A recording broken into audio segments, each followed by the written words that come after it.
Olá, uma boa noite a todos e todas que nos acompanham aqui. Muitíssimo obrigada pela presença, pela companhia.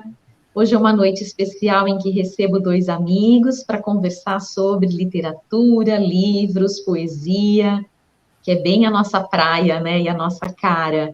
Então, muitíssimo obrigada ao Matheus Machado, que hoje vai ser super sabatinado aqui por duas É, especialistas da área. Ele não sabia disso, pessoal, estou avisando agora. É no Ao segredo. vivo.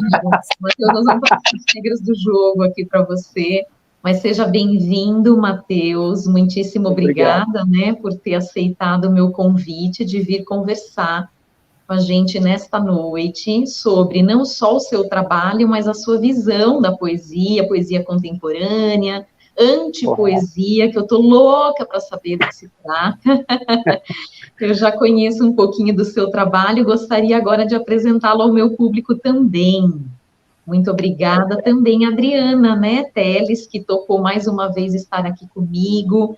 Muito Se prazer. vocês Eu que depois, pessoal, se agradeço. interessarem, por favor, assistam depois desta live a conversa que eu tive com a Adriana há alguns meses aqui na Casa na Arte. Ela falou bastante também da visão dela, né, da literatura, de como ela sente aí a relação da literatura com as artes plásticas. Foi uma conversa bem bacana, né, Adriana? Sim, foi muito Especialmente proveitoso. sobre o seu livro, claro, né, que a gente discutiu bastante ali, fiz a leitura de alguns trechos, mas não só. Eu acho legal que, eu acho que com esse bate-papo de hoje, a gente não vem para vender livro, para divulgar trabalhos, nem nada. Isso aparece num segundo plano, num segundo momento, porque a gente acaba conversando sobre os trabalhos dos outros escritores Sim. preferidos, quem foram as referências, as influências, do que a gente gosta, né, do que não gosta.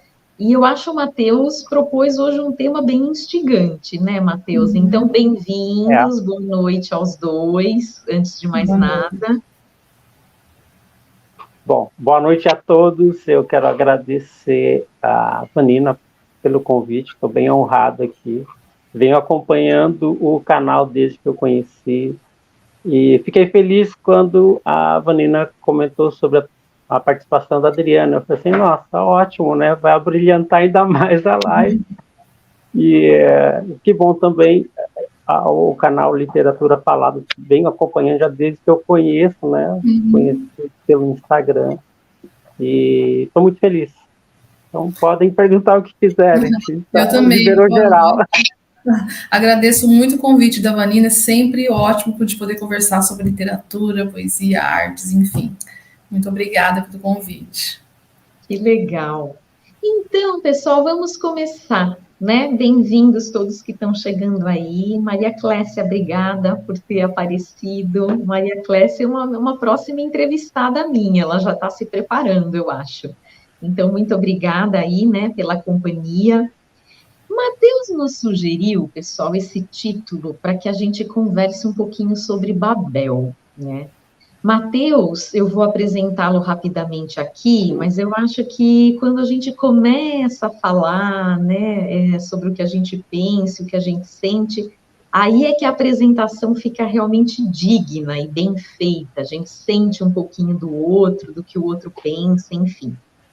Mas, em linhas gerais, né, Matheus Machado já publicou muitos livros, né, ele é escritor, antipoeta, ele já vai explicar um pouquinho essa história para a gente, né, ele é autor de um romance intitulado As Hienas de Rimbaud, dos livros de poesia Origami de Metal. Eu tenho todos aqui, preciso mostrar? Preciso, né, claro, um deles está aqui, né, Matheus, o Origami de Metal, para que vocês vejam aí. Eu tenho A Mulher Vestida de Sol.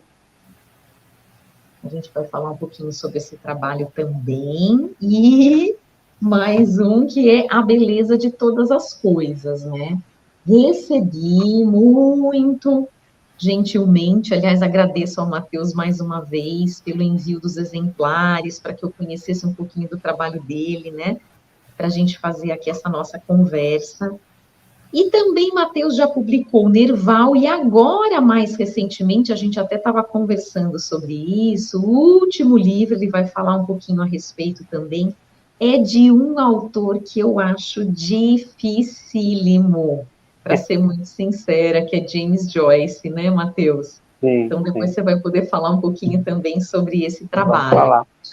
E Mateus tem um canal aqui no YouTube também, chamado Biblioteca de Babel, como a Adriana também, que tem o seu Literatura Falada. São propostas muito semelhantes e também muito diferentes, né? Eu acho que a Adriana está conseguindo falar com um público dos 5 minutos e 8 minutos, muito legal, com vídeos mais dinâmicos e curtos, só sobre literatura nacional e a nossa história e as curiosidades e os debates da época sobre as obras, recepção de obras, cartas trocadas, eu acho, né, Adriana? Não sei se é Sim, sim, exatamente o seu propósito, mas eu sim. tenho sentido tanto isso, que tem um formato muito particular e que dá muito certo, eu acho, que são desses vídeos mais dinâmicos e vale a pena que vocês conheçam, tá? A gente Sim. deixa as referências aqui depois. Já o Mateus apresenta mais longamente os seus autores, inclusive dividindo em vários vídeos para falar realmente das obras, de todos os livros que um autor já publicou, também sobre as polêmicas, né? E debates críticos, enfim. Então, eu acho são propostas bem diferentes, mas de dois grandes leitores, né? E escritores. E aí a gente vai começar agora, então, a falar um pouquinho sobre Babel, né? Já que o Mateus escolheu, inclusive Babel está no nome, como vocês perceberam, do canal, né? Que ele tem também já há um tempo, que é o Biblioteca de Babel, né, Mateus? Por Sim, que a exato. sugestão dessa conversa para a noite de hoje? Me conta. Tá, então vamos assim, do início. Quando eu tive a ideia de fazer o canal, o nome que já veio assim na minha cabeça, assim, sem nenhuma dúvida, foi Biblioteca de Babel, por conta de Jorge Luiz Borges, do conto A Biblioteca de Babel, de Borges, do livro Ficções. E o conto, para quem conhece, ou para quem já não conhece, né, trata-se de uma fantasia cosmológica em que o universo seria, então, uma biblioteca infinita ou supostamente infinita, que traria uma série de problemas, vamos dizer assim, né? Inclusive problema de comunicação, que esse conto ele acaba sendo uma alusão à história da Torre de Babel, né? A história bíblica. E então foi partindo daí que eu resolvi fazer o canal. Como na história bíblica, né, existe essa multiplicidade, né, fala-se da origem da multiplicidade de línguas. Então eu resolvi fazer o canal dentro desse conceito de tratar de literatura de todo tipo de cultura, né, não só da língua brasileira, da nossa língua portuguesa, que, aliás, tem muito pouco. Eu pretendo, o ano que vem, trabalhar mais com autores nacionais. Mas pegar uma coisa vasta, né? E eu comecei com os autores que eu tenho, assim, um verdadeiro amor, né? Comecei com Dante, peguei uma poeta russa, que é Anna Akhmatova, e aí vim, Geração Beat, James Joyce. Então, aos poucos eu vou colocando, né? E eu costumo pegar, por exemplo, desde a biografia do autor e vou falando depois dos livros. Então, para não ficar muito extenso, eu geralmente 30, 40 minutos de vídeo. Às vezes é um vídeo introdutório, e aí depois eu vou na sequência. Então, eu faço séries, né? Tem até um amigo meu que ele gosta, você, então tem as séries da Netflix, as séries do Mateus. Só que é uma série de literatura. Então, é um formato que eu experimentei lá desde o início e gosto, tenho tido uma boa repercussão, as pessoas também gostam, né? Raramente tem um vídeo um pouco mais extenso, mas é muito raro. Em média, 30, 20 minutos, 30 minutos, um pouco mais.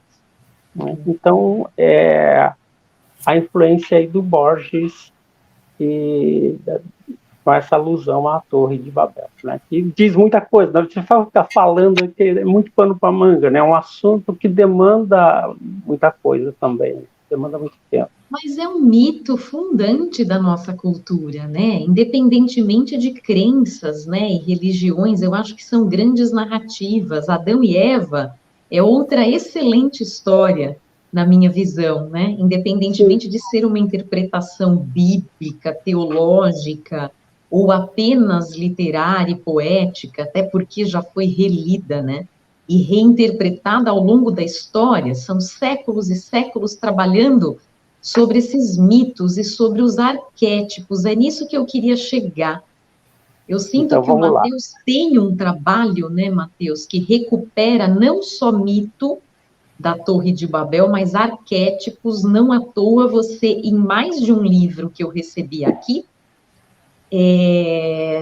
gosta muito de criar e compor aí os seus poemas com base, por exemplo, nas figuras das cartas de tarô.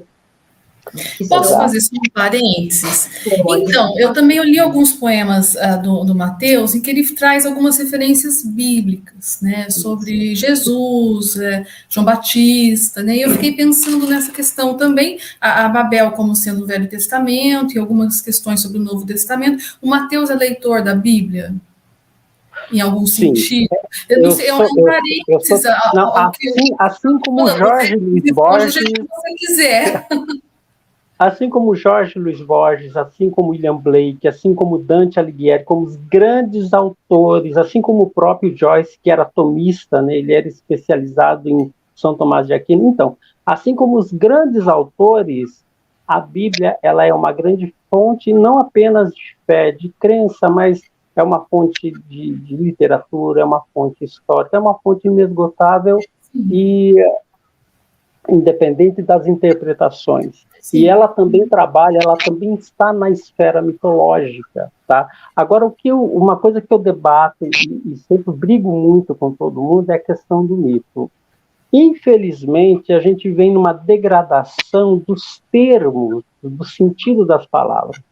E o mito, como exemplo, ele é um termo, é uma palavra que vem se desgastando e se desvirtuando. Então, hoje, quando se fala em mito, a primeira coisa que vem na cabeça da pessoa, ou isso já faz parte de um senso comum, vem o mito como mentira. Então, o mito se tornou sinônimo de mentira. Tá? E é completamente ao contrário. O mito, ele é uma verdade. Os mitos são verdades e são reais nessa esfera mitológica.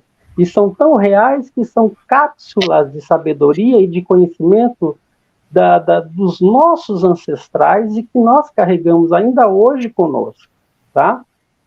Então, assim, a própria mídia ou qualquer outro veículo vem tratando, então, a ideia do mito como mentira. E eu acho isso um grande desserviço, tá? Aliado a isso, existe uma desconstrução no nosso imaginário, tá? Então, segundo o próprio Joseph Campbell, o mitólogo estadunidense, a nossa perda de referência mitológica acaba fazendo com que o nosso imaginário ele venha se enfraquecendo e se tornando cada vez mais pobre. E, Mateus, isso se deve à modernidade, pós-modernidade, ao homem que desgarra lá da origem, né? Não fazendo Sim. como o seu gatinho que está aí, por exemplo, né? O homem moderno é um homem muito desconectado do espiritual, do ancestral. Sim, eu sou um leitor de René Guénon, e René Guénon, ele é um escritor interessante porque ele nunca escreveu nada, ele não foi um filósofo, ele nunca fez nada de sua autoria, ele apenas compilou conhecimentos muito antigos até de possíveis outros tipos de humanos, outras humanidades. É a chamada de conhecimento tradicional, ou alguns chamam de perennialismo, né, do perenes. Então, são conhecimentos muito, muito antigos e que vão se encontrando. Então, por exemplo, se nós olharmos a ideia do casal arquetípico Adão e Eva, nós encontramos em outras culturas uma gênese muito parecida, muito atrelada. Por exemplo, a questão do dilúvio, na saga de Gilgamesh, nós temos também o dilúvio ali na saga de Gilgamesh, né? Que era uma outra cultura, uma outra tradição. Então, o Campbell falou do monomito, né? Então, que esses mitos, eles se encontram, eles têm começa de uma origem, depois eles têm umas releituras segundo as tradições, segundo o tempo de cada um. Respondendo a tua pergunta, sim, se for pensarmos no sentido de queda, podemos pensar assim, que houve uma série de quedas dentro desse contexto bíblico, ou mesmo desse contexto mitológico, tá? Por exemplo, no hinduísmo nós temos os 4 yugas, né? Na mitologia greco-romana nós temos aí as 4 idades, idade de ouro, idade de prata, de bronze, de ferro. Na tradição judaico-cristã também, com a estátua lá de Daniel. Então, todos estão dizendo a mesma coisa. E houve as releituras, né, até mais atuais. No caso aí de Nietzsche, do Eterno Retorno e assim por diante. Então, o que significa esses 4 ciclos? Significa que a humanidade é dividida em 4 ciclos, que começa-se um ciclo e ele vai decaindo, né, até ficar mais denso, até chegar no próximo ciclo, e quando chega no final, que na perspectiva hindu seria a Kali Yuga, o final da Kali Yuga vai jogar a gente lá para o início, no primeiro Yuga, ou seria a Idade de Ouro, né? Então, esse processo de queda na Torre de Babel, na história da Torre de Babel, é a queda a partir da linguagem. Porque se imaginarmos que nós viemos de uma língua única e que essa língua se dividiu, mas nessa divisão houve e vem ocorrendo uma corrupção, né? Então nós podemos interpretar dessa forma. Interessante que o Schopenhauer, ele falou numa de suas obras, acho que é A Arte de Escrever, ele diz o seguinte, que quanto mais antiga a língua, mais ela é pura, perfeita.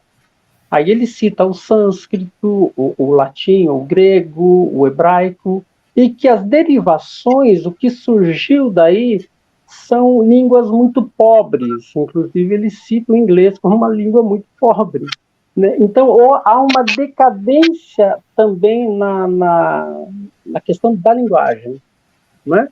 E isso ocorre até os dias de hoje. Então, é um processo de queda na comunicação e na linguagem. Então, esse já é um ponto assim, que dá para se conversar, enfim, traz uma série de perguntas. Né? A gente estava falando de que mito se tornou uma mentira e que isso é um desserviço, né? Eu não sei, eu arrisco a dizer, porque eu vivi uma coisa semelhante quando eu fiz pós-doutorado, que eu estudei o trágico, eu estudei a presença de Shakespeare em Machado de Assis pela perspectiva do trágico, né? E as pessoas assim, o trágico, claro que é trágico, né? Por quê? Porque trágico é o que a pessoa quer que seja trágico, né? Então você tem uma coisa semelhante com relação ao mito, né? Então é uma mentira, o trágico é uma desgraça, quer dizer, então não é bem assim. Então, enquanto o termo cai no senso comum, ele passa a ter uma designação ampla e geralmente cristalizada por alguns conceitos que já chegam prontos, né? Então, daí a necessidade, por exemplo, de esclarecer eventualmente o que é, no meu caso, o que era o trágico, de acordo com a filosofia, o que é o mito, né, e tal. Mas, ao mesmo tempo, eu eu acabei percebendo, por meio da minha pesquisa, né, que muito embora as pessoas não tenham essa noção do que é o trágico, mas apenas vão aí meio que guiadas por uma ideia básica, né, elas acabam muitas vezes tangenciando aí o que a filosofia acabou falando de alguma maneira, né, e eu me questiono a questão do mito também, né, quer dizer, o mito, o que é um mito? Acho que os estudiosos às vezes vão se debater, vão falar, o mito é isso, o mito não é isso, que tem outra coisa, quer dizer, então não se fecha um conceito sobre o mito nem nos estudiosos, né, e tem para o senso comum, é uma mentira, mas ao mesmo tempo existe uma coisa muito verdadeira na minha percepção, e eu quero que você pode discordar, e ninguém precisa concordar com ninguém aqui, né, mas assim, eu acho que o mito de certa forma está muito presente, muito embora a gente em um primeiro momento o rechace, o rejeite, é uma mentira, é uma coisa inventada de antigamente, eu acho que a gente carrega muito o mito, né, com a gente, eu acho que talvez até isso tenha a ver com o que a Vanina falou, dos arquétipos, né, de que você também trabalha com os arquétipos, né,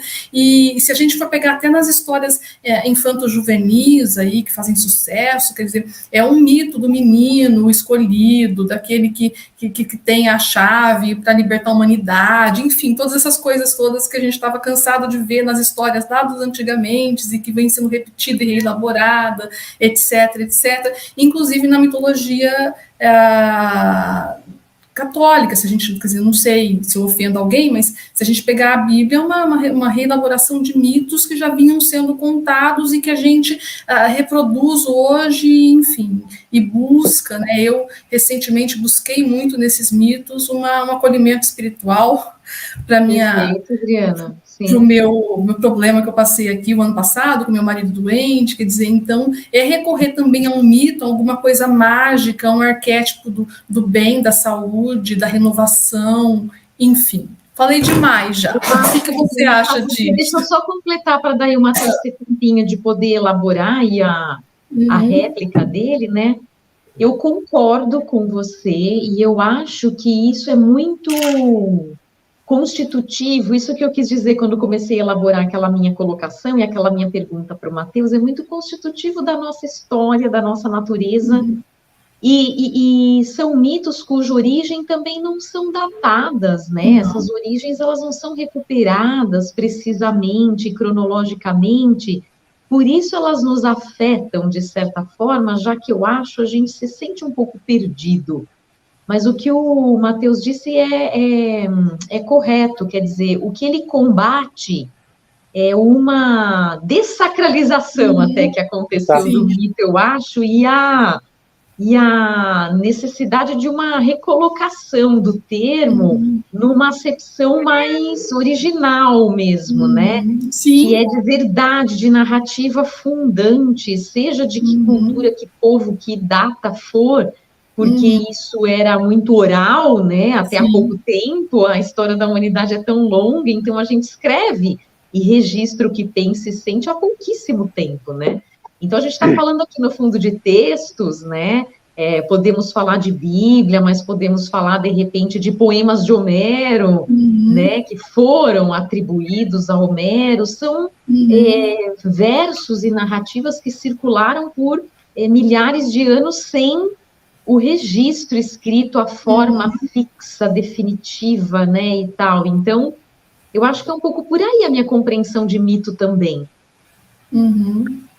Sim, eu vou terminar de responder a primeira pergunta da Vanina, que ela falou se isso é um problema da modernidade, da pós-modernidade. Pois bem, vamos dizer, eu acredito que sim, e seguindo essa ideia tradicionalista, essa ideia perennialista, de que essas narrativas todas, essas histórias, toda essa mitologia, ela tem uma origem na aurora da humanidade ou das humanidades, ou seja, de repente são conhecimentos que vieram dos Atlantes ou dos Lemurianos, que está muito fora da nossa, até onde a nossa história alcançou, está muito além disso, e que nós não temos um conhecimento com fatos, uma coisa científica, né?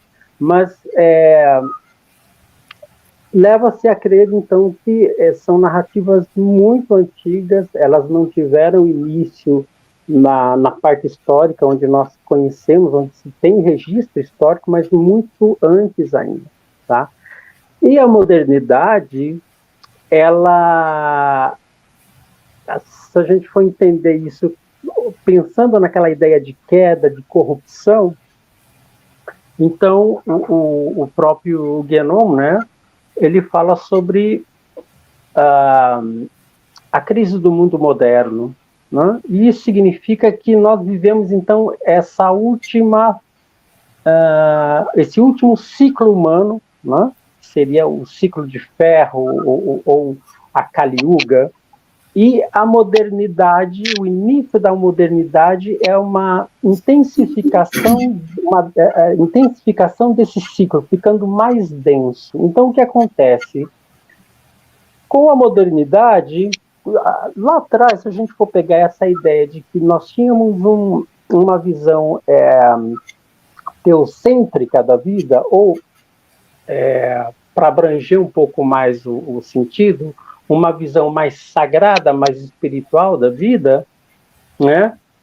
Com a modernidade isso foi se deixando de lado, para ter uma visão mais antropocêntrica. Então é o homem como centro do mundo. Então o homem explicando tudo e o homem dando resposta, né, para tudo e sendo a coisa mais essencial. Então nós começamos a surgir aí essa visão mais materialista, que veio sendo formatada dentro da modernidade. E para modernidade e pós-modernidade eu não faço muita separação. Tem as suas diferenças, mas em essencial, na minha visão, a pós-modernidade ela intensifica os elementos fundamentais da modernidade. E a modernidade ela é anti-espiritual, ela é materialista, então ela é anti-espiritual. Ela, aqui no Ocidente, por exemplo, podemos dizer que ela é anticristã, né? Mas, pegando uma visão geral, não colocando apenas o cristianismo, citei o cristianismo porque faz parte da nossa cultura ocidental. Mas, enfim. Então, a modernidade, ou pós-modernidade, vem intensificando esses problemas de corrupção. Então, existe a corrupção em todos os setores, né? Uma corrupção que vem desde lá do início, aos poucos, né? Então, nós chegamos no momento em que é muito clara essa corrupção, e essa corrupção está em todas as instituições, tanto nas igrejas, na religião, de forma geral, seja ela qual for, há uma corrupção no meio político e social, uma corrupção na própria ciência, né? Existe até a chamada ciência profana, porque ela é altamente materialista, então ela não abarca a dimensão espiritual do ser humano. Ou mesmo a corrupção político-social, não tem mais os símbolos que tinham na antiguidade, por exemplo, né? Quando... Peraí, desculpa. Vai brincar lá, golfinho. Então nós tínhamos, né, a ideia, por exemplo, de um regime monárquico, né, a ideia do sol, do rei, havia toda uma questão hierárquica de poder, né?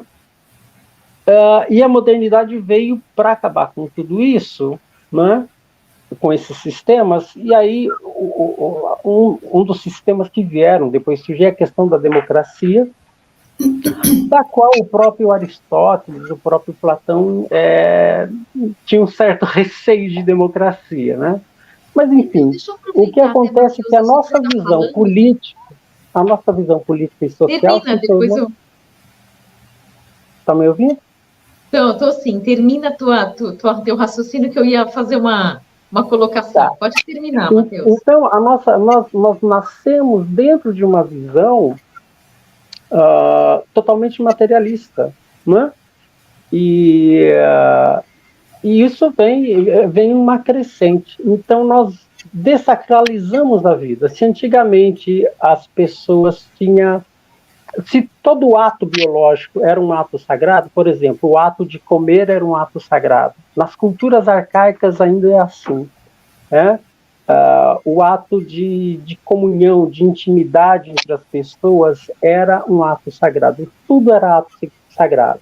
Hoje em dia, como está tudo desacralizado, a nossa vida ela se tornou mais automática e desconectada das dimensões espirituais, das dimensões mais sutis que compõem aquilo que nós chamamos de vida. Agora, então, eu tenho uma pergunta para vocês dois, na verdade. A Adriana também acho que vai poder participar, porque ela estava falando do trágico, e eu acho que isso também tem um pouco a ver.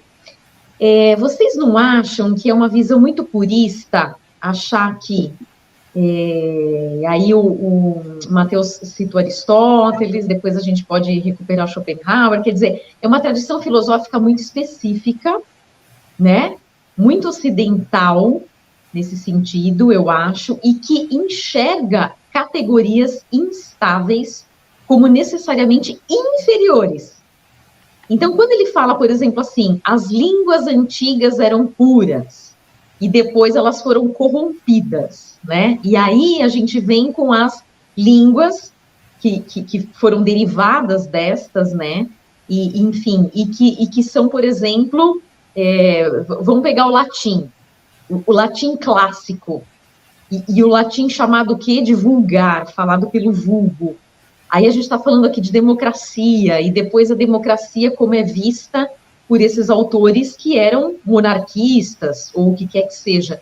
A gente não está sendo purista quando necessariamente vê que a transição, a transformação e a mestiçagem faz com que alguma coisa fique inferior à outra? Até das línguas, porque a nossa língua portuguesa eu acho particularmente belíssima e riquíssima, e não acho tão pobre quanto a língua inglesa, como mencionamos aqui. E é uma língua que nasce dessa corrupção que o Mateus está dizendo aqui, desse corromper de uma língua que era antes mais pura e mais clássica, porque houve, né, mestiçagem linguística, cultural, social. A gente tem uma socióloga aqui acompanhando, né, a live, enfim. Quer dizer, é um movimento histórico, natural. É um movimento que se transforma o tempo todo, né? Que se transforma e vai adquirindo outros, na minha percepção, outros formatos e se reinventando, um movimento dinâmico, e eu também acho, eu acho que eu não vejo como inferior, eu vejo como diferente, né, mesmo. Até porque se a gente pegar, por exemplo, Platão, né, é o que você disse, eles eram, uma filosofia absolutamente aristocratizada, né, quer dizer, a democracia para todos os cidadãos. Quem eram os cidadãos? Isso. Era um homem branco. Homens brancos, um homem branco com uma determinada posição social. Isso era 10, 15%. Quer dizer, então, era melhor do que é hoje. Era diferente, né? Então, eu não sei, eu tenho essa percepção, e aqui ninguém precisa concordar com ninguém, né? A gente está trocando ideia. Eu também tenho essa percepção de um eterno, não sei se é isso que você está dizendo, de um eterno transformar, né? Que gera outras coisas que não necessariamente vão ser piores ou melhores, mas antes de tudo diferentes, né? Sim. Eu não sei, eu vejo muito isso. Não sei se é uma questão feminina. Então, aí é o pulo do gato. Esse é o pulo do gato, porque, veja, essa visão toda que nós recebemos é uma visão antropológica, de que o mundo vem se desenvolvendo, e no contexto de desenvolvimento ele vem melhorando, correto? Então, quando, por exemplo, qual é o senso comum, a visão comum da era medieval? É de que foi uma era de trevas, de completa trevas, e que aí veio uma era das luzes, que seria a era moderna. Só que, se a gente for pegar só, assim, a Revolução Francesa foi um desastre. E se formos pegar historicamente o início do século XX, nós tivemos 2 grandes guerras mundiais em menos de 50 anos que quase destruíram o mundo.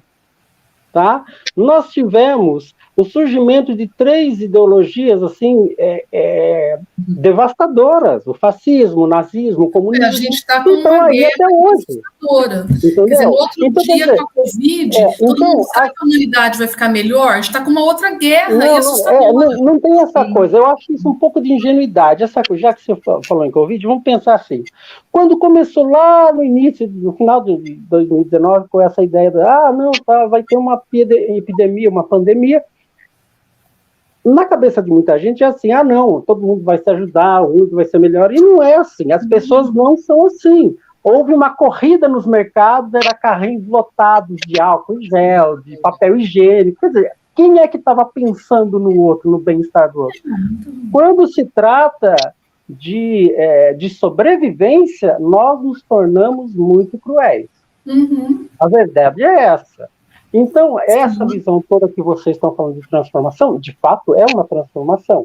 Mas, assim, é uma visão antropológica que é uma visão de desenvolvimento. Foi mudando e vem melhorando. Tá? Não penso como assim. Você gosta de melhorar. Mas tem uma coisa aí. Há uma melhora, um desenvolvimento socioeconômico ou mesmo tecnológico? Sim, claro que tem. Entendeu? Na Idade Média tinha que esquentar água, era tudo puro, tinha luz de velas, aquela coisa toda.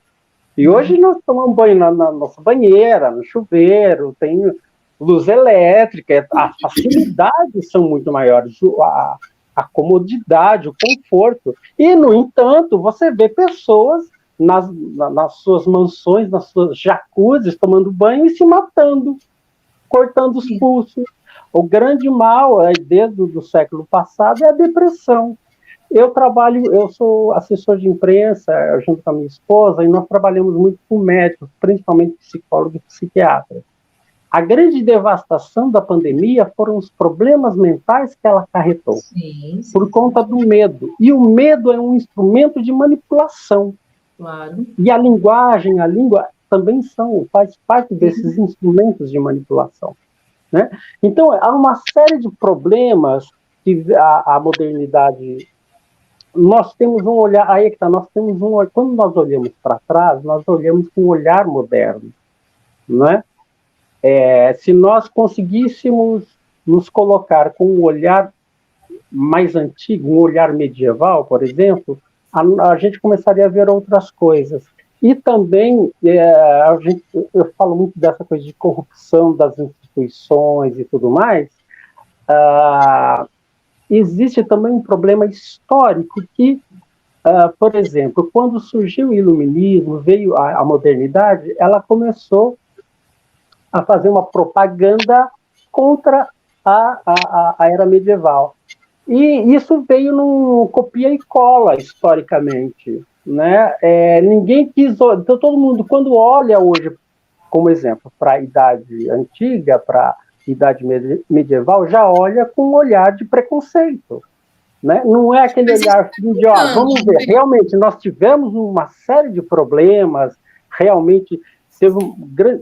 teve grandes problemas na Idade Medieval, mas não é só trevas. Nós tivemos um Dante Alighieri, um São Tomás de Aquino, as catedrais góticas. Mas há muito tempo de arquitetura hoje conhece, estuda e traz esse olhar renovado para a Idade Média, eu acho. Eu acho que sim. Que eu queria levantar para amarrar com a pandemia, eu mesma, em orientações de trabalhos, TCCs, enfim, que fiz na faculdade, encontrei muitos artigos acadêmicos realizados por profissionais da área de saúde, né, e aí passa de tudo.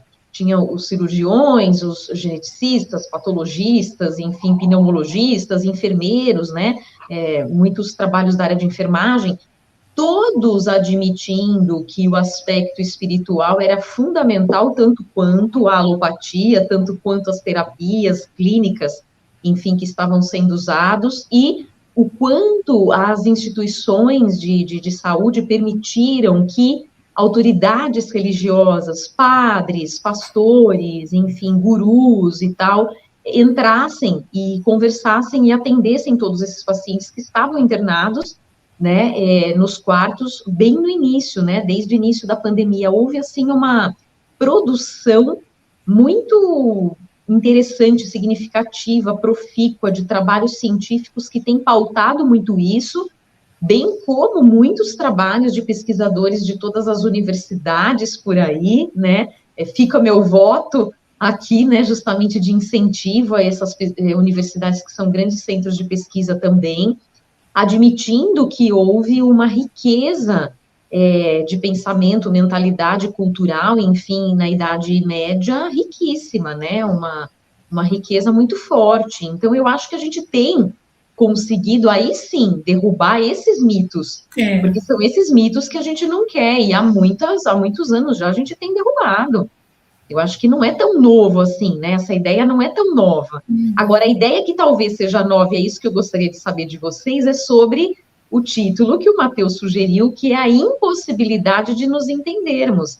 Ela realmente existe? É impossível e em que medida? Porque a gente começou a conversa E qual o papel da arte nisso? Para um poeta, qual é o papel da arte? Da educação, da comunicação. O Matheus é assessor de imprensa. E da comunicação artística. A gente está num momento de comunicação intensa, só que é uma comunicação o quê? Falha, superficial, rasa, irresponsável, né? Então, eu queria conversar com vocês sobre isso, eu acho um momento oportuno, inclusive, né? Em razão dessa efervescência de sensações que a gente teve em período pandêmico e deste momento atual que na política é muito desafiador, né? E que é um ano eleitoral no Brasil, né? Então, como é que fica essa impossibilidade de nos entendermos? A gente realmente não se entende? Não, e isso já vem desde lá atrás. Porque faz parte disso que eu chamo de corrupção. Então, por exemplo, no senso comum, a ciência é uma instituição toda consensual. Só que isso é uma grande mentira. Não existe consenso científico. Então, por exemplo, se você pega Albert Einstein, né, quer dizer, ele achou um absurdo o que o Rainer Heisenberg propôs com o princípio da indeterminância, né? Ou o princípio da incerteza. Ele diz até, Deus não joga dados. Então, na ciência, nunca houve e não há consenso, e não pode haver, porque é dos contrários que há um crescimento. Então, por exemplo, hoje, as ideias oficiais, as teorias oficiais aceitas hoje e pregadas como certas, por exemplo, a ideia da evolução, a ideia de Darwin, ela já é rebatida pelo Rupert Sheldrake, que é um cientista sensacional, é um biólogo, e ele vem com uma outra ideia de campos morfogenéticos ou campos mórficos, né? Sobre os campos sutis, a memória ancestral, e não tem nada a ver com essa coisa evolutiva darwiniana, né? Então, veja, as pessoas, o senso comum, que acredita que a ciência vai responder tudo, que é uma ideia desse cientificismo já muito embolorado, mas ainda no senso comum acredita que a ciência pode responder tudo, ou que ela é consensual, é uma visão, assim, está bem fora da realidade, porque a ciência ela não é consensual e não pode ser.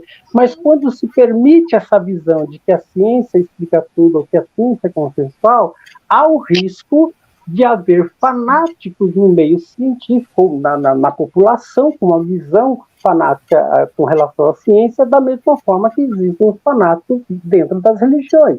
Então, isso é um perigo.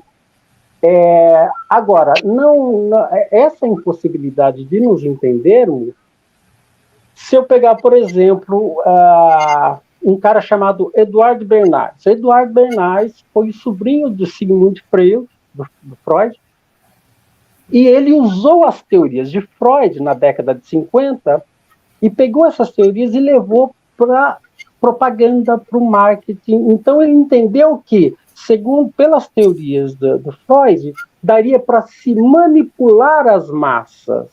Então, toda a propaganda, todo o marketing foi criado em cima da manipulação das emoções das pessoas. Foi construído em cima da manipulação das pessoas. Então, assim, Até que ponto a gente veste aquilo que a gente quer vestir, ou a gente come ou aquilo que quer comer, ou assiste aquilo que quer. Aí entra a questão da liberdade. Quer dizer, é complicado isso, mas o que eu estou dizendo é que nós somos muito manipuláveis, nós somos seres altamente manipuláveis.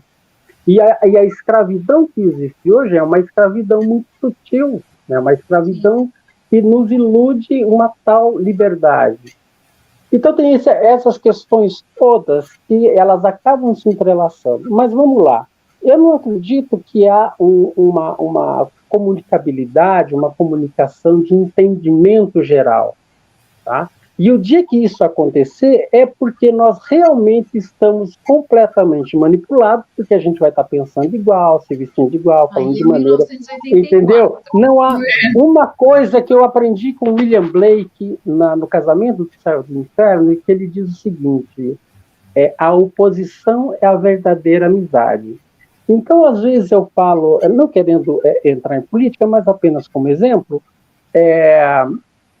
quando o pessoal que reclama muito, o pessoal principalmente da esquerda, que reclama muito da época do regime militar, da ditadura, ok, se não tivesse acontecido a ditadura, o que haveria? Haveria a Revolução Comunista no Brasil? Seríamos como hoje? Teríamos o mesmo governo como Cuba, por exemplo? Então, tem essas questões que a gente não pode, a gente tem que ter um olhar mais amplo e não ver apenas um lado da moeda, né? Então, assim, eu até brinco que foi graças a esse regime militar, a esse regime de chamada de ditadura, que nasceu a arte, ela prevaleceu aqui no Brasil. Surgiram grandes músicos, surgiram grandes artistas. Se você pegar músicas como do Chico Buarque, sei lá, Cálice, Roda Viva, essas músicas não teriam razão de existir num regime democrático. Então, o que eu estou dizendo é o seguinte, que a época do regime militar, como oposição, ela fez com que houvesse uma efervescência cultural em resposta ao regime. Tanto que depois, no final da década de 80, em meados da década de 80, quando houve a redemocratização, houve um esfriamento na questão cultural do país. Quer dizer, não apareceram tantos gênios como tiveram lá atrás. Né? Então, a produção ela se tornou menor. Mas aí a gente está admitindo que o estímulo, a criatividade, a arte, a estética vem pela dor. Vem pela dor e pela violência. E não pode ser assim. Eu entendo isso. Mas isso não está totalmente errado. As grandes obras, os grandes artistas, por exemplo, Dante, ele escreveu a Divina Comédia depois que foi exilado, ele perdeu tudo que ele tinha. O Shakespeare escreveu dentro da corte da Rainha Elizabeth do Rei Carlos. Existem os casos, tá? Isso não é uma regra geral, mas se você o Machado pega, por exemplo, escreveu James Joyce. Dentro das estruturas do século XIX. Sim, mas se você pega, por exemplo, James Joyce, se você pega muitos autores, não só dentro da literatura, sofreram os horrores, quiser, não tiveram uma vida fácil, né? Ou tiveram altos e baixos, né? Então, quer dizer assim, e eles, aí que está a questão da arte. A arte, ela vem com uma espécie de tábua salvadora nesse sentido, né? Ela vai nos ajudar a suportar essas dores. Oi? E ela pode ser vista como tábua salvadora? Sim, vou falar da literatura. A literatura, ela é todo um composto de experiências humanas. É por isso que quando nós nos dedicamos a ler bons livros, nós aprendemos com a literatura. Nós aprendemos não apenas em termos de conhecimento mais didático, mais em termos de conhecimento mais culto, mas nós, em termos de princípios morais também, até espirituais, né? A gente, com essa gama toda de conhecimento e de experiências antigas, a gente tem essa facilidade de se conectar com esferas superiores, com entendimentos superiores. A poesia, segundo os antigos, era uma maneira de buscar se reconectar ao sagrado, né? E eu falo da poesia não apenas na nossa tradição ocidental, greco-romana, mas na tradição oral, nas antigas tradições, hoje chamado de etnopoesia, né? Das culturas arcaicas, tudo é oral, né? Então, essa oralidade, a poesia, ela nasceu daí. A prosa vem muito depois. A prosa é uma coisa moderna, é a ficção.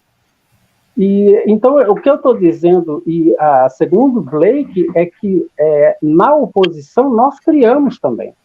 Tá? Por quê? Quanto mais nós vivemos em um mundo onde tudo é muito facilitado, a gente se acomoda. Essa é a nossa natureza. A gente vai se acomodar. É a resposta do nosso corpo. Né? É por isso que quando estamos em perigo, temos duas coisas que fazer. Ou a gente foge ou a gente luta. Isso é do nosso instinto. Entendeu? Então, por isso que eu não sei quem falou, mas eu concordo plenamente. Diz o seguinte, que um poeta conformado, um poeta satisfeito, ele não satisfaz. A partir do momento que o poeta diz, não, tudo que eu escrevo está ótimo, está muito bom, perdeu a linha, porque é uma luta, e eu não estou mais falando da poesia propriamente dita, é uma luta até ingrata, né, com a questão da poesia, essa luta de você buscar, de você criar, é uma luta, é uma coisa para a vida toda. Mas aí eu acho isso faz sentido, corrobora o que a gente estava falando sobre essa questão da inquietude, da transformação, de nada ser muito fixo, de tudo ser transitório. A gente há décadas sabe que a ciência traz algumas afirmações provisórias sobre a vida, justamente. A gente está falando de provisoriedade, de instabilidade, que eu acho um movimento histórico. O que o Matheus aqui está chamando de uma visão antropológica, ele já me acusou de ser antropológica num comentário que eu fiz no vídeo seu, lembra, Matheus, no teu canal, né?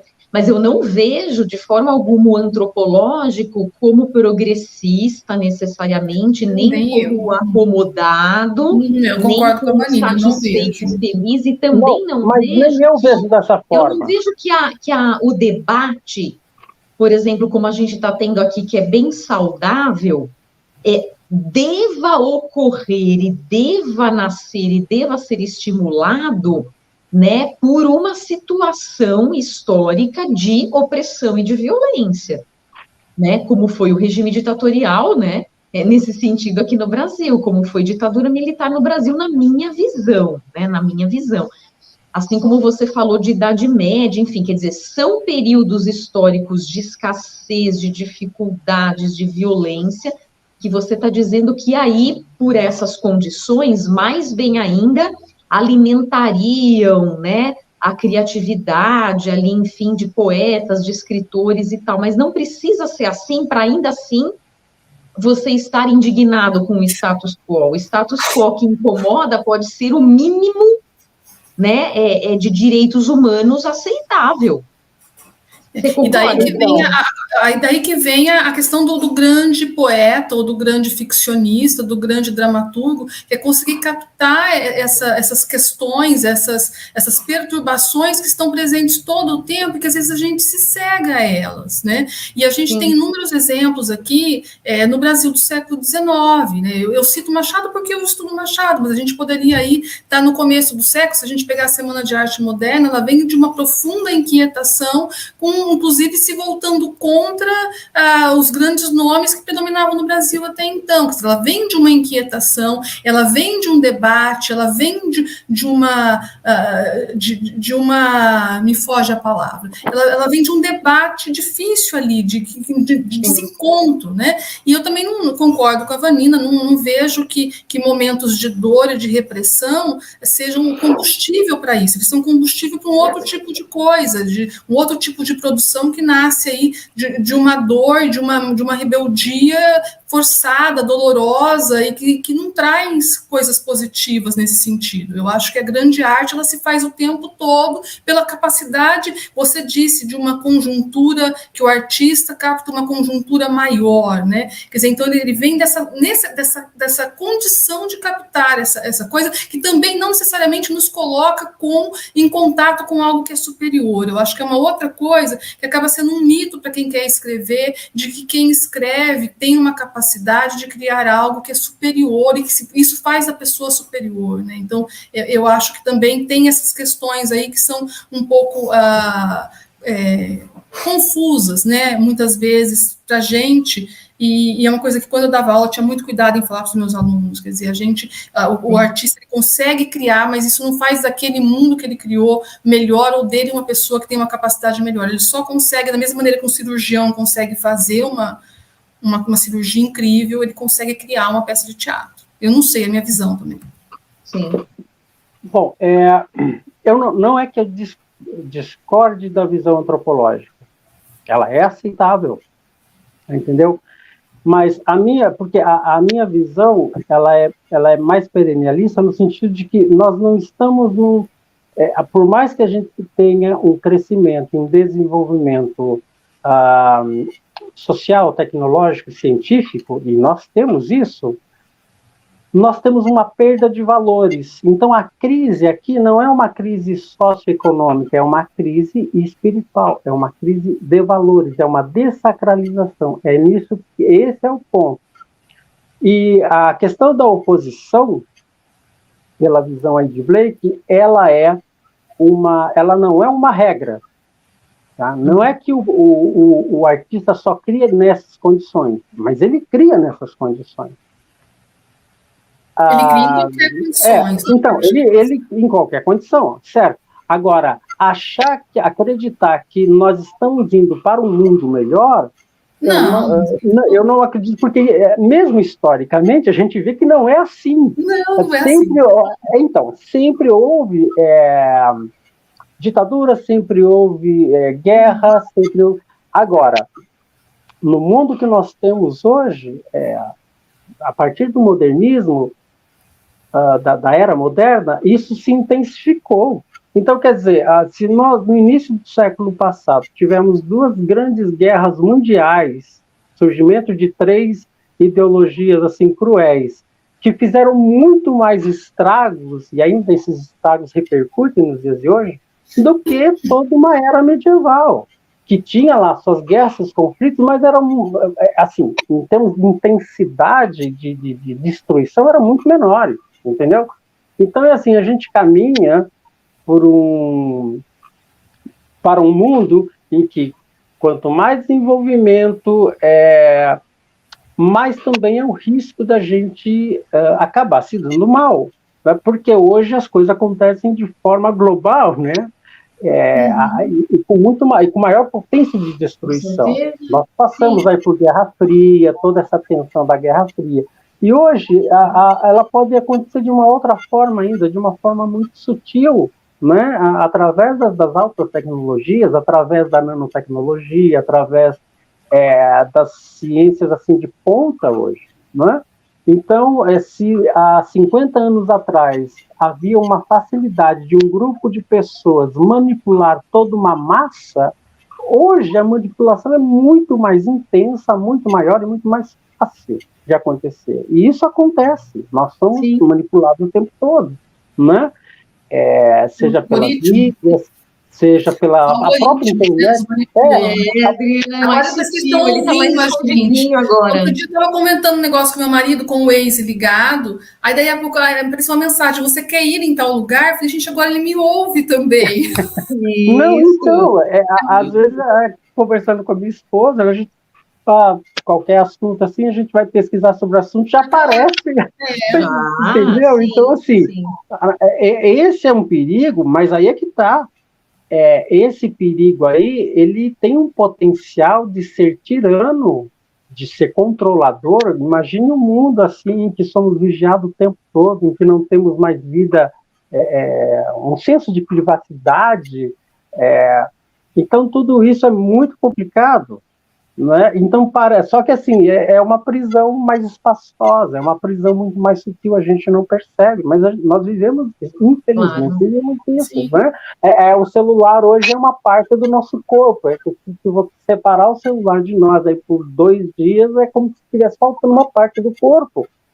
E as gerações são as gerações mais novas, elas vêm ainda com mais intensidade, com mais dependência. Então, nós temos uma dependência tecnológica muito grande hoje. Sim. Né? E nós nos tornamos escravos disso também. Com a gente um pouquinho, posso? Porque claro. A gente já completou 1 horinha de conversa aqui. Pessoal que nos assiste, me digam aí nos comentários, se desejarem participar, como é que vocês entendem essa questão que apareceu no título da nossa live de hoje, né?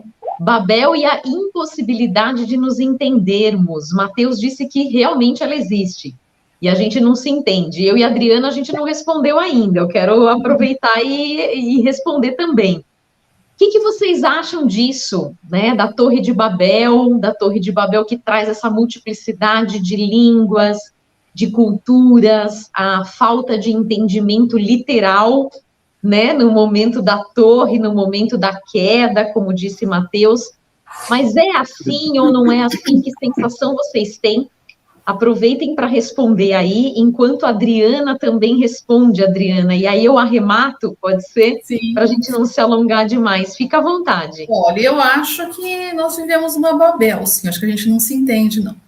Acho que a gente não se entende. A prova disso, eu acho que vem dos próprios mitos, sejam eles gregos, assírios, mesopotâmios, Gilgamesh, a Bíblia. Eu acho que aí está a grande questão. A gente não se entende e acho que a gente faz de conta que a gente se entende muitas vezes.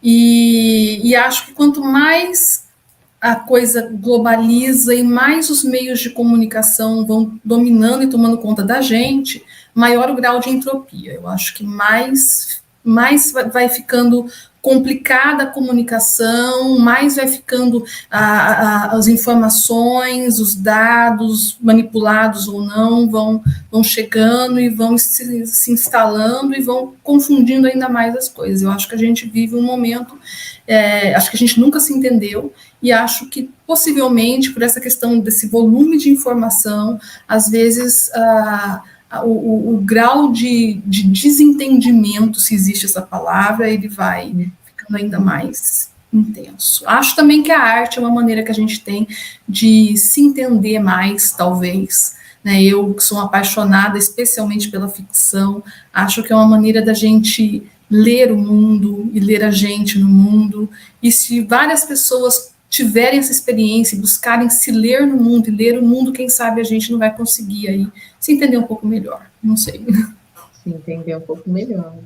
Eu tenho a sensação que vocês também apontaram em relação à comunicação, né, contemporânea. A gente falou umas palavras aqui que a meu ver, são chave para esse entendimento do nosso cenário, né, contemporâneo. Quer dizer, falamos de globalização, né, falamos das transformações que acontecem de modo muito rápido, falamos de mecanismos muito sutis hoje, né, e igualmente perversos, né, de manipular. Mateus falou uma coisa importante, que é essa questão, às vezes, de uma língua, uma frase, uma ideologia, né, ela conseguir instigar muito medo, né, ela conseguir estimular o medo, que é muito castrador, né, que nos faz ficar prostrados, que não apáticos, né, que faz com que a gente não consiga criar. Eu acho que o impulso criativo vem da coragem, justamente, e não do medo, né? Então, para que a gente, eu acho, acredite,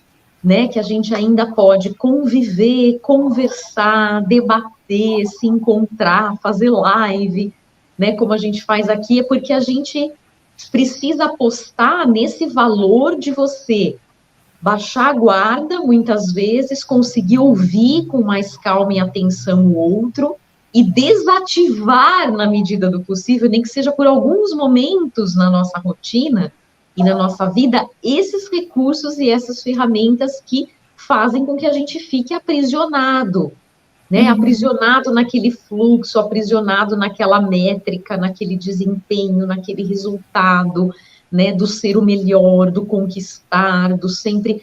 Eu acho que é um pouco o que o Matheus tem como experiência nessa área de assessoria, nessa área publicitária. Eu e a Adriana, que a gente já esteve em sala de aula, eu ainda estou, a gente sente que é importante conversar muito com as pessoas sobre como as coisas funcionam, que é o que a gente está fazendo, eu acho, aqui, mas também poder revelar que há um caráter muito produtivo também, muito criativo em você conseguir, muitas vezes, se esquivar, eu acho, dos discursos, né, totalitaristas, como a gente comentou, desses discursos. Matheus falou do fanatismo, né, esses discursos extremistas, vamos dizer assim, ou fundamentalistas de uma forma geral. A gente falou, né, acho que abarca muito a religião, a política, tudo, enfim, né, e conseguir, sim, eu acho, uma forma de entendimento que talvez seja mais silenciosa. Vocês não acham? Quer dizer, falar menos um pouco, talvez, conversar menos, digitar menos, trocar menos mensagens e tal, e permanecer um pouco mais em silêncio nesse espiritual que a gente comentou. Até porque que talvez, por trás de uma tela as pessoas ficam muito corajosas, né? Elas falam, elas o que querem, o que não querem, da maneira que querem. Sim. Maria Clécia está participando aqui, olha que bacana. Disse que concorda com a Adriana que a arte será o elemento ápice de um melhor entendimento interpessoal na comunicação. Eu acho que a arte não precisa cumprir, a priori, papel algum, mas ela acaba cumprindo um dos mais importantes, né, Adriana? Que eu acho que foi isso um pouco que você quis dizer. Sim. Ela acaba cumprindo um dos mais importantes, porque se ela toca, se ela faz a gente recuperar, às vezes, uma memória e uma lembrança tão esquecida lá no fundo do baú, se ela faz que a gente se emocione num momento em que a gente, como homens pós-modernos e modernos, não nos emocionamos mais. Esse lado sensorial nosso é ativado. Lembrar que a gente é humano, né? Que a gente lembrar que é humano, que sente na pele, que se arrepia diante de um quadro, ouvindo uma música, enfim. Então, eu acho que, no fundo, sem querer, porque não necessariamente precisa se responsabilizar por esse papel educativo, não, isso, a arte, ela consegue, né, mover a gente um pouco para esse cenário, eu acho, de refinar as emoções, como diria o Antônio Cândido, né? Refinar as emoções. Perfeito. Eu acho. Perfeito. E então, Matheus, o senhor por que escreve e quais os projetos futuros para a gente encerrar, já que é um cara que descrê do entendimento, mas que escreve bastante e que, acredito eu, tenha curiosidade de saber que público leitor você tem. A gente estava conversando há pouco do lançamento do seu último livro, né? Por que escrever? Por que continuar escrevendo? Bom, a arte, né, a gente está dizendo as concepções da arte, para que ela serve, se não serve. Um dos pontos fundamentais na arte é a questão estética, né, é a beleza, né? E é uma crítica minha com relação a essa arte mais moderna, mais pós-moderna, né? É a arte do feio e tal. Mas isso porque é aquela questão de referências mitológicas, simbólicas, arquetípicas que nós perdemos, né? Estamos muito pobres disso, a gente precisa resgatar isso. Eu escrevo, eu acho que para buscar essa conexão do entendimento com o próprio ser humano, mas também com o entendimento das esferas sutis. Não é? A ideia da confusão das línguas, da analogia Babel, é que o homem deixou de se entender com ele mesmo e deixou de se entender com o sagrado, né? Com as esferas sutis, com Deus, seja lá o que nome queira dar. A lembrança mais antiga que eu tenho relacionada a livro, a literatura, acho que eu tinha 3 anos de idade, ou 4 anos no máximo.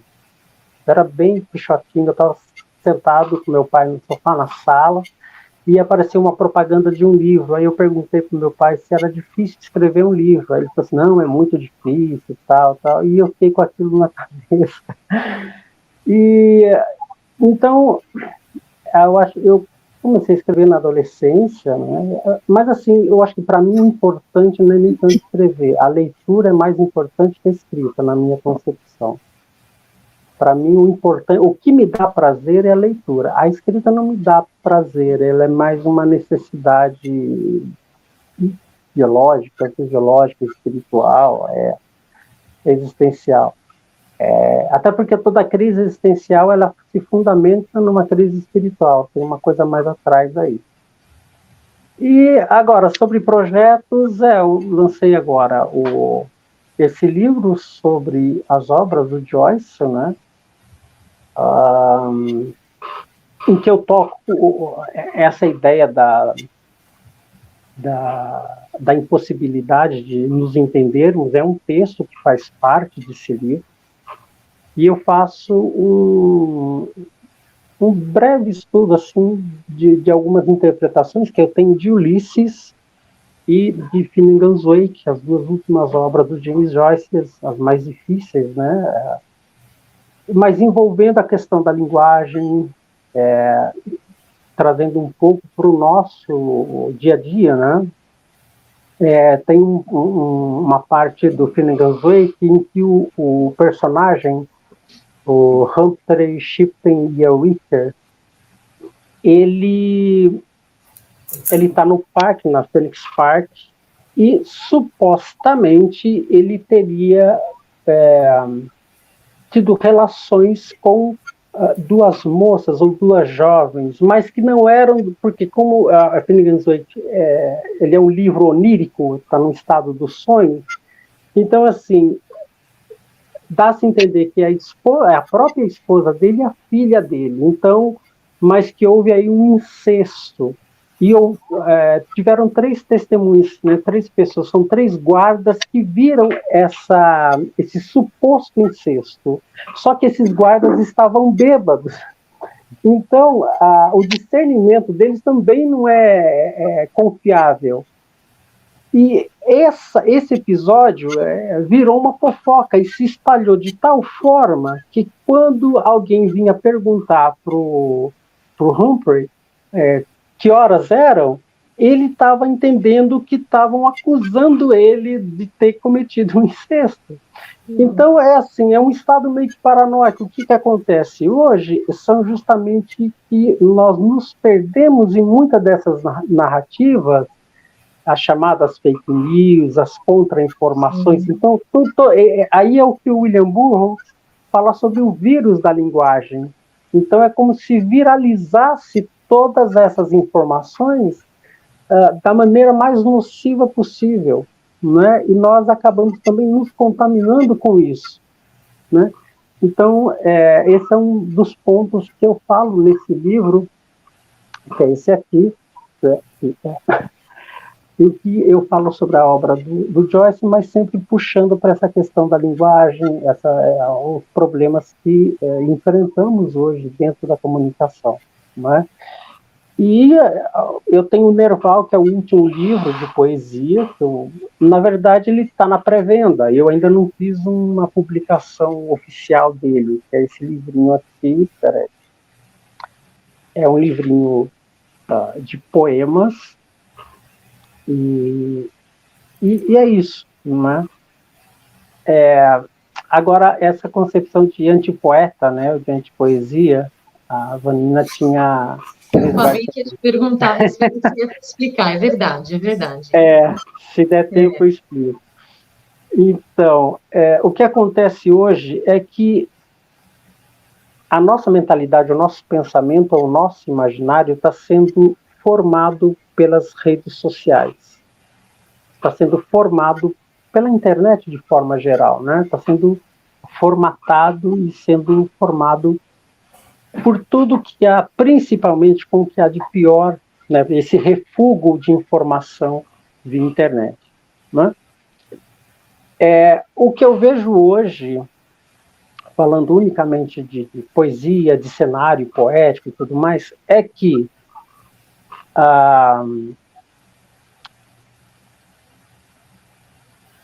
muitos hoje que se colocaram se intitulam como poeta, na verdade não são poetas, muito daquilo que a gente vê colocado como poesia, não é de fato poesia, né? Os grandes autores, eles buscam falar sobre aquilo que está além deles, eles não ficam presos nas suas próprias dores, naquela coisa de dor de cotovelo e tudo mais, né? Nas suas dores pequenas, né? Existe coisa muito maior, existe um mundo, existe uma série de questionamentos existenciais, universais, que tem a ver com todo mundo, e não é só com o meu mundinho, né? Então, o entendimento, na verdade, existe um entendimento muito ralo do que seja poesia hoje, tá? Em parte, isso veio também com o modernismo. Bom, se antigamente nós tínhamos lá a poesia dentro das suas formas, das suas regras, né? Com o modernismo veio quebrando isso aí, né? E eu acho bom no sentido de que precisava haver um renovo, porque não adianta só você dominar a rima, o formato, né? Todas essas regras mais tradicionais, se você não consegue renovar um conteúdo, ter um conteúdo ali. O Manuel Bandeira, ele falou uma coisa muito interessante, que a poesia livre, a poesia chamada poema branco, né, que foge, que não tem essas regras, ela é muito mais difícil de ser escrita, porque ela não tem onde se apoiar. Então, se a gente pega um tipo de poesia tradicional, com métrica, com rima, um soneto, por exemplo, dentro dessas formas, é muito mais fácil de se fazer, né, porque você tem onde se apoiar, você tem a planta da casa, você só vai precisar depois arrumar e organizar, harmonizar os móveis dentro dela. A poesia, sem essas regras, sem métrica, sem rima, sem nada, você não tem. Você vai ter que construir uma casa sem uma planta. Então é mais difícil. Só que dá a impressão de ser mais fácil, né? Então, muitas vezes as pessoas leem, por exemplo, um Drummond, um Fernando Pessoa, eles são tão geniais que o que eles escrevem parece que é muito fácil. Então eu vou tentar imitá-lo. E esse é um problema, não é? E mesmo a concepção do que é o fazer poético, do que é poesia, hoje em dia, na cabeça da boa parte dessas pessoas que se escrevem, que se dizem poeta, tudo isso está muito confuso, sabe? Hoje existe o problema do relativismo, né? Existe um problema de relativismo dentro da cultura ou mesmo dentro da literatura. Então, tudo é arte. A partir do momento que você diz que tudo é arte, peraí, tem alguma coisa errada. Ou tudo é poesia, né? Tudo é política, né? Tudo não dá. É complicado isso. Por isso, Então, Matheus, nem tudo é poesia, nem tudo é literatura. Dois tipos, literatura de boa qualidade e literatura de má qualidade. Não importa quem escreve, é preto, branco, homossexual, hétero, mulher, homem, isso aí é o de mesmo, não importa. Essas divisões é que, na verdade, elas acabam estragando uma literatura de conteúdo. E a literatura de conteúdo, você encontra todos esses tipos de pessoas, né? Não precisa ficar dividindo, entendeu? Então, tem esses pontos de relativismo e a nossa literatura ela é muito contaminada por ideologias. Eu acho isso péssimo, parece que isso vem numa crescente. A literatura ela tem que se bastar por si mesma, ela não pode se apoiar em caixinhas ideológicas. Eu tenho observado, não só escritores, mas tradutores, professores, críticos, interpretarem uma obra ou mesmo uma biografia dentro das suas caixinhas ideológicas. Então pega uma obra e joga ela dentro da caixinha ideológica e fala assim, não, essa obra quis dizer assim, assim, assado. E não, isso acaba sendo um desserviço porque... Um pouquinho também empobrecedor, né, Matheus? Então, porque você perde um pouco a possibilidade de conversar com vários públicos, né, Adriana, né? Querer significar tudo, é comum até professores, na escola mesmo, eu conversando com alunos, com adolescentes, né, tipo, a ideia de que, não, você interpreta do jeito que você conseguir e está certo a sua interpretação, né? Então, só que não é isso, né? Houve uma mensagem, o autor ele quis passar uma mensagem, ainda que seja ambígua, ainda que dê margem para várias interpretações, existe um limite, não dá para simplesmente ficar relativizando e interpretar do jeito que eu quero, não é? Então, esse é um dos grandes problemas da literatura, da poesia, da literatura de forma geral, ou da arte de forma geral. E eu agradeço demais pela participação, mas vou ter que encerrar, já que a gente está se alongando demais aqui. Eu agradeço muito a vocês dois, espero que vocês tenham... Eu agradeço o convite, gostei muito da conversa. Obrigada, Matheus e Adriana, obrigada ao público que ficou até aqui, né, conosco. Semana que vem converso com o Irapuan Luiz, no mesmo dia, na terça, às 19 horas. Ele vai falar sobre um trabalho bem legal que ele desenvolve com histórias em quadrinhos para adultos.